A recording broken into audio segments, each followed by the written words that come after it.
Ex-wife begs to hear her out. After I catch her taking it from the back in my own bed, gets dumped instead. I'm 32 years old. I met my girlfriend, we're calling her Joanne, 29 years old, on the 31st of December 2004 at New Year's Eve party. For me it was almost love at first sight. We only talked for an hour, but I couldn't get her out of my head for weeks. I was dating someone else at the time, and the second week in January, I was still thinking about this relatively trivial conversation I'd had with Joanne. I told my current girlfriend of the time that things couldn't work out.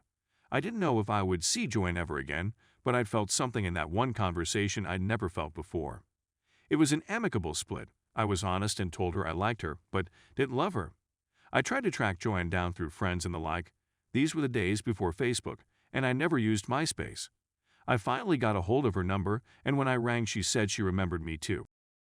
I asked her out on a date, and we spent a lot of time together. Another guy in our social group fancied Joanne, so we took it slow. We were very cryptic about how we felt and didn't even kiss until about a month of seeing each other. After that, our relationship went off on a rocket, and I'd never even dreamed of feeling that way before. We were inseparable and intolerable, no doubt. We went everywhere together, and she loved the things I did, and I loved the things she did. I'd never met a girl that got into things like snowboarding and surfing so quickly, and she loved it.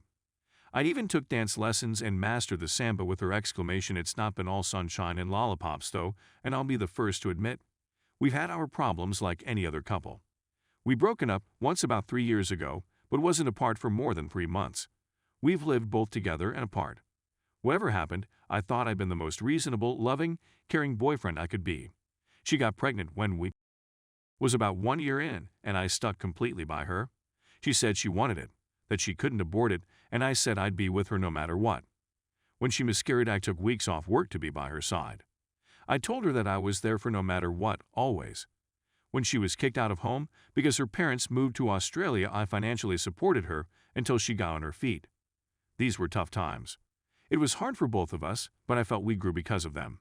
I felt that going through all this was something special. So I proposed on New Year's Eve last year after taking her to the place we first met. A bar with a rooftop balcony thing. I told her that we should see if it was open on the off chance before we went home at around 2 a.m. She agreed, but when we got there she noticed it wasn't a bar anymore. I already knew this beforehand, and through my contacts I got in touch with the music shop owner, and he let me use his roof.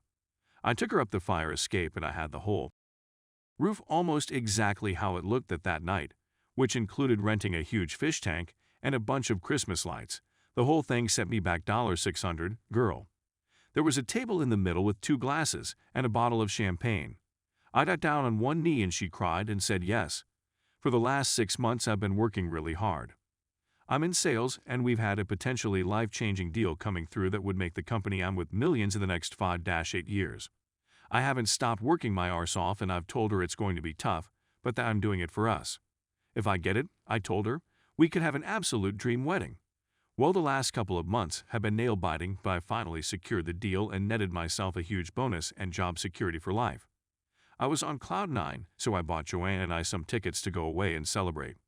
Yesterday my boss let me go home early because of my work, and I thought it would be the perfect opportunity to surprise her.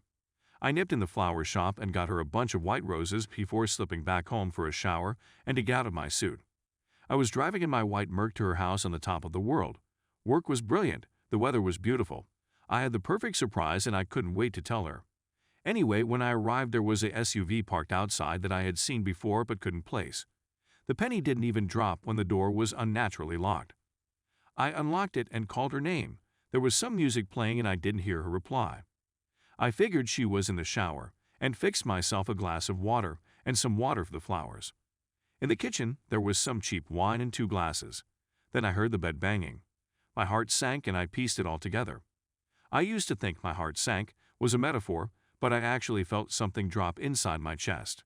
It was like going on one of those bungee rides in theme parks. I almost dropped the glass.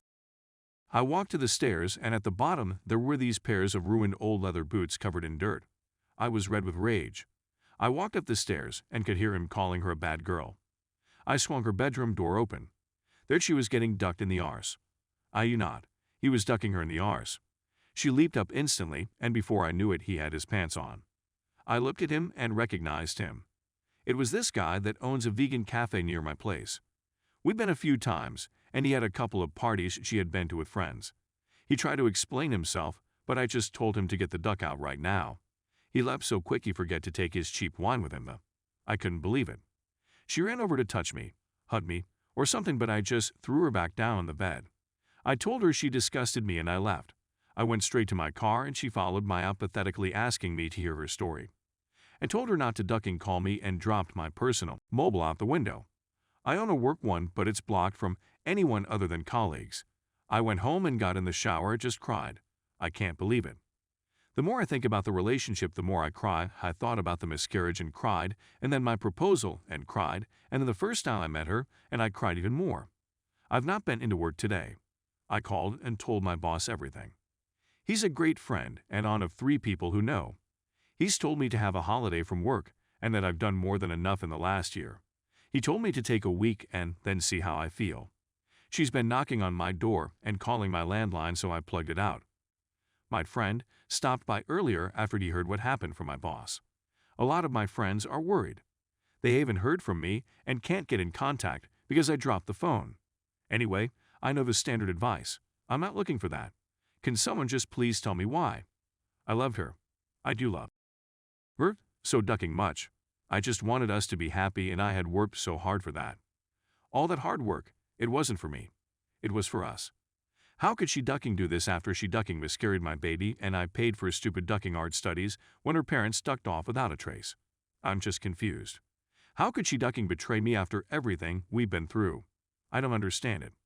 What would make a girl that loves you, that said yes to marriage with you, that was gonna have your baby, that was with you for 7 years, that called you pet names, that you would cuddle and make love to? What would she do it? With this broke Jack. This piece of that couldn't support a ducking puppy edit. Some of you have given me the advice to say take an STD test. I've already booked one with my private physician for tomorrow. As far as what other action I've taken, I just bought a new mobile online and I have canceled all debit payments on my card for her gym membership, business classes, and whatnot. I don't think I'm going to ask her why. I'm just angry now. I think the answer is obvious.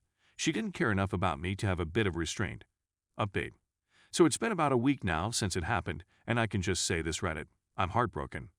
I was angry and confused last time I posted, but now I'm just lonely and devastated. I've been taking long walks in the evening, smoking about a dozen cigarettes and then just finding a quiet place to sob my eyes out. My self-esteem has taken a turn for the worse. I've reconnected my phone now, and I seem to be staring at it waiting to hear from her constantly, waiting to hear her beg for me back. It hasn't happened like that though. The day after I posted on Reddit, I met up with her at a Starbucks to find out some answers to my question. Why? The truth is she didn't have any. She said that she didn't know why she did it. That she does love me and that she does want to marry me, but that sometimes, when she was with me lately, she just didn't feel like she really wanted to be there. Then I said that I feel like that sometimes, but I don't go out and duck waitresses. That she turned and went all crazy, saying I'm too possessive and that she should have some freedom. She said that cheating happens every day and I shouldn't take it so personally. I couldn't believe what I was hearing. Then the tears came, and then the begging. I asked her what it is she loved about me, and she couldn't say anything beyond the standard cliches. I listed off a huge string of things about her and finally said, "Those were things I loved about you." I told her how betrayed I felt. How I never imagined being in another relationship apart from ours in my whole life ever again. I told her that this was probably the worst thing that anyone had done to me personally in my whole life. Her tears set me off, and before I knew it, we're 2 bawling idiots sat in Starbucks with everyone looking at us. Finally, I told her that despite how destroyed I was now, that there were some signs that it was coming anyway. I told her that I don't think she felt the same way about the relationship as I did, at least not in the last year. She was still crying and I said, "Joanne, thank you, some of the best years of my life, and go duck yourself for ruining them. I'll send your stuff over tomorrow. You can keep everything I have apart from the ring and my external hard drive." The next day, a mutual friend went over to hers and dropped her stuff off and picked up my external. I took the ring off her at Starbucks. Since then, well, it hasn't been pretty. I've been smoking so much. I never usually smoke. I must be going through 20 cigarettes a day. I suppose it's better in the short term than alcohol. The worst bits are finding things that remind me of her, finding some PJs she'd left here in the wash, smelling her perfume walking past a chick in town, seeing her shampoo in the shower, coming across pictures on my computer. All of it takes a toll.